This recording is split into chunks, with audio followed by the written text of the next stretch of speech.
My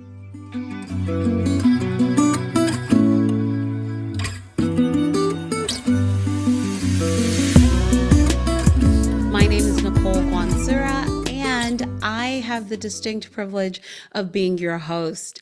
On this podcast, we talk a lot about career wellness and our faith journeys and how that intersects with our personal and professional lives, and specifically about faith and contentment, because I don't know about you, but have you ever felt in your life that you're always constantly chasing something, right? You start with something, you really, really hope and you pray for it, and you're deciding this is going to be it.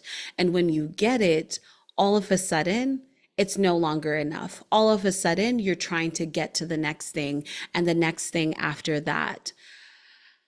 I'm going to be real. I have been through that and experienced that a lot from time to time. And I have been in a season of my life where I have had to wait on the Lord for a lot of things and really just wait well while He's doing that and being content in all circumstances and really trying to understand what contentment means in general. So I pulled the definition of contentment. And according to vocabulary.com, it is a state of being happy and satisfied. And also, when you look at it from a couple, whether you're looking at dictionary.com or Cambridge, it's all around happiness and satisfaction. And when I think about that definition, that state seems to be a mindset, right? Because every day, if you want to be unhappy about something, you're going to find it. If you want to be really pissy about something, you just want to be really angry, you're going to find something. You want something to be irritated about, guess what? You're going to find it. But if your mindset is set on, well, I want to be content in this thing, I choose to find happiness in this thing, I choose to find joy and satisfaction in this thing, then you find that even the way that you feel starts to reflect that, right? Because sometimes what happens is if we're leading first with our feelings, it can go astray just a little bit because our feelings can move us around in a way that isn't completely reliable. So I've just really been reflecting a lot on what does contentment look like in my career? What does it look like in my life, in my marriage, in my, everything, just in this entire season of life.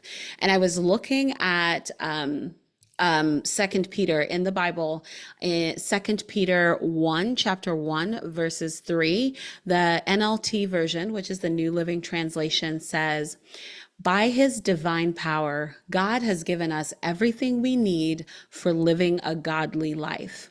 We have received all of this by coming to know Him, the one who called us to Himself by means of His marvelous glory and excellence." And so one of the things I really love about this is because immediately it reminds me I have everything I need to live a godly life because my desire is to live a godly and a righteous life. I'm not going to be perfect. I'm a human, but I know that when I seek the Lord first, everything else He'll add into my life. So when I start to feel like, oh, it's not enough, or I don't have enough for the season, oh, I don't have enough finances, I don't have enough willpower, I don't have enough resources, whatever it is, then I'm immediately reminded that by His divine power, right? He has given us everything we need for living a godly life. So I don't really have to do anything, right? All I need to do is believe and have faith that He's going to make it work. And then look at, well, what do I have right now that I could use to make a better circumstance or situation for myself? I'll give you this living example of the podcast you're listening to right now. I kept looking for the perfect moment, the perfect resources, the perfect camera, all of these things, because I felt like without it, then the podcast wouldn't come out, or I wouldn't have everything that I need in order to really just make the difference and, go make that, impact that is necessary. However, when I took a look at it, I had a computer with a pretty good camera. I had a ring light. I had a microphone that had just been sitting and collecting dust. I had a voice. I had thoughts. I have expertise. So he's already given me what I need in order for me to go ahead and record the podcast and do the things I can do in order to publish content, in order to have a creative mindset and be able to come up with topics. So then I went from being stuck on, well, then I need this perfect thing and all of these things I need to purchase, to, oh, I don't know if I can even record episode 1. What am I going to talk about? What am I going to say? And now I am right around the corner of 21 episodes.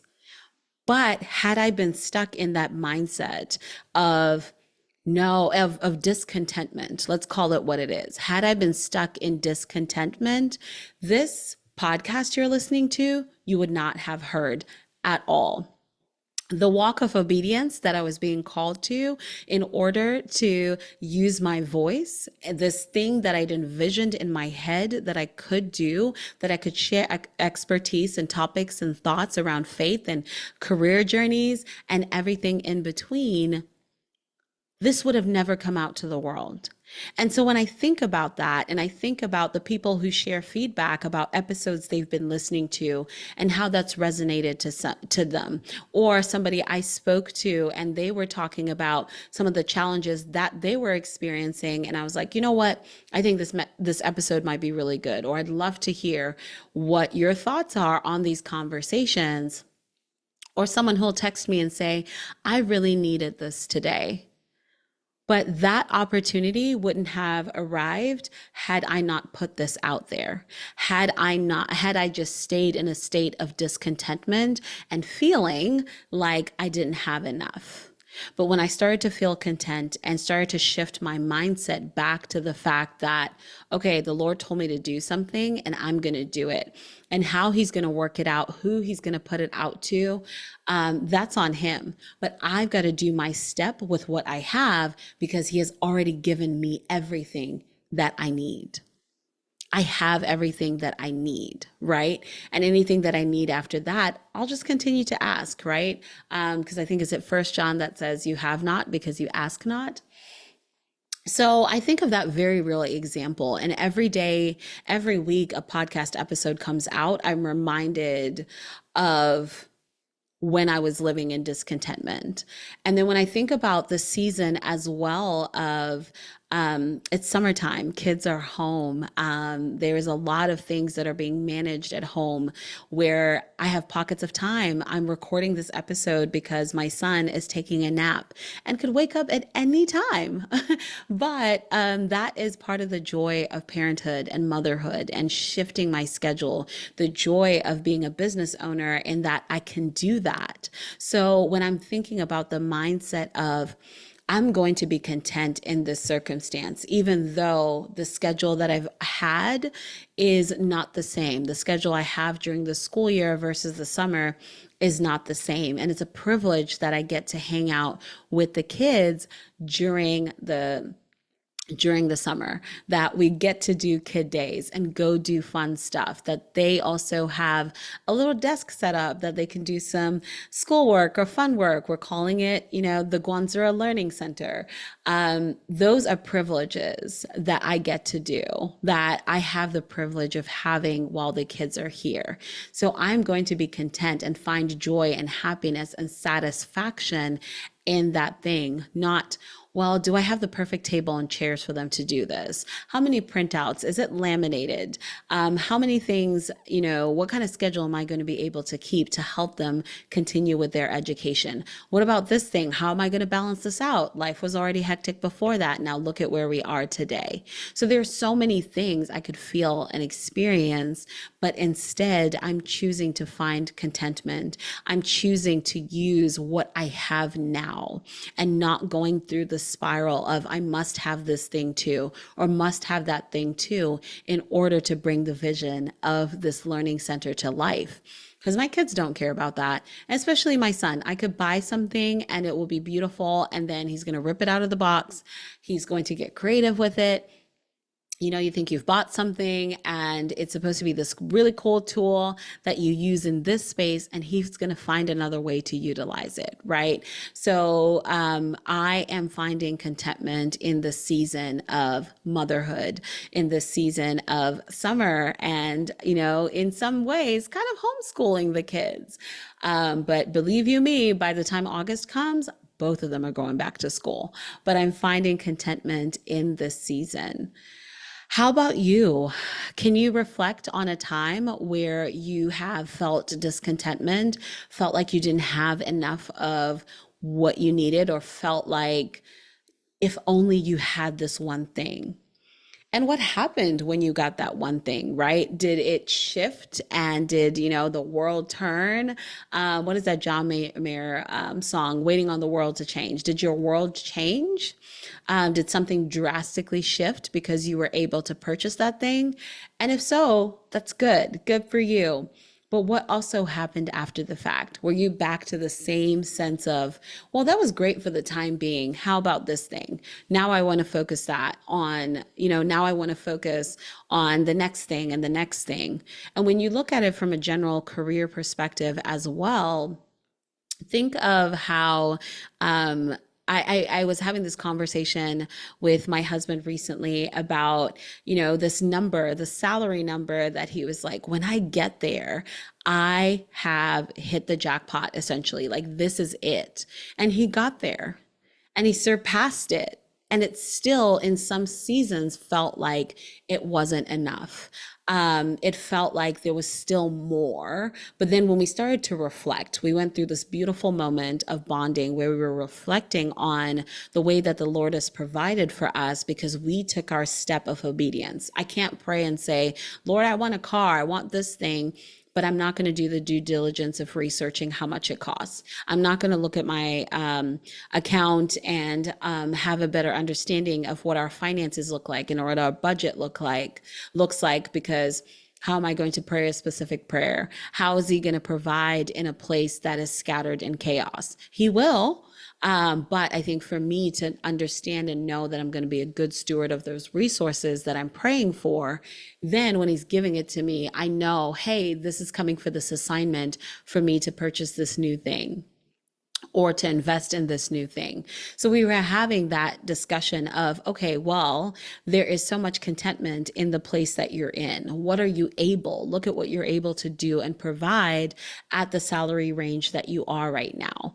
As a provider for our household, as someone who, it has probably would never have imagined you'd be at a certain salary or doing certain work. So it was just this beautiful moment of reflection and gratitude that brought a sense of contentment as a result of that conversation.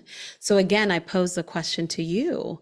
What are you doing to reflect and find contentment in your life? If you haven't already, share, feel free to reflect in the way that I did, or think about circumstances in the way that I just shared right now, because I do really find so much grace and so much favor, and honestly, so much grace and mercy when it comes to reflecting on the things that maybe I thought I wanted or needed to have. But it came at a certain time, or it came at an appointed time. But before I got it, I chose to find happiness and satisfaction. Because what happens if that next step never comes? Have you ever thought about that? If that next step never comes, then what are you going to do? You're going to be discontent for the rest of your life. You're going to be complaining and grumbling. You're going to be blaming. Sometimes we do end up blaming God and saying, well, why didn't you do this? Why didn't you do that? But also, what part did you play in this? Right? So I think it's really important for us to be able to reflect on what we've been given in our lives, what we've worked hard to achieve and earn in our lives, and how that's affecting our current circumstances. And 9 times out of 10, I guarantee you're going to find something you can be content with, something you can find gratitude from or seek gratitude from. I know a lot of people would do the gratitude journals and write down, this is the thing that I'm grateful for, right? And I encourage you to do that while you're doing your reflection. Write down one thing at least every day. No matter how dire your circumstances are, even if it's today, I'm just grateful to have air in my lungs. Today, I'm grateful to be awake and alert because that means God's not done with me yet. Today, I am grateful for the birds outside. Today, I'm grateful that I had enough to eat. Whatever that circumstance may be, I really just encourage you to reflect on that and talk about the things that you're grateful for.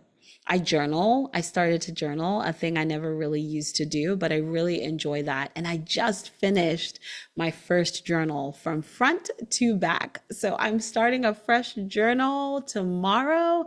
And I'm really happy about that because I have so many empty notebooks that I never finished, gratitude journals that I never focused on. So, I'm really proud of myself for that. So that might be my one thing, right, for today, that I'm grateful to have completed an entire journal and written so many thoughts and reflections and prayers and answered prayers and hope that's still ahead and dreams and desires, and things that I also wanted to repent from, things that, just make my world go around, prayer requests for friends, things that I was thinking about. So that's what I'm going to write in mine. So I'm curious to hear what you are grateful for in this season and how you're going to choose contentment in this season of your life. I appreciate you taking the time. I know that, sometimes this is not for everybody. Maybe this is the episode that draws you to a stronger connection with connecting with me, or draws you away, whichever way. I hope that it at least left a little bit of a positive influence in your day, in your listening for today. I appreciate you, and I will see you again next Wednesday. Please subscribe to the show if you haven't already. We're available on Spotify, Apple Podcasts, YouTube Music, and if you want to see me face to face, we're also on YouTube at Wellness with PhD.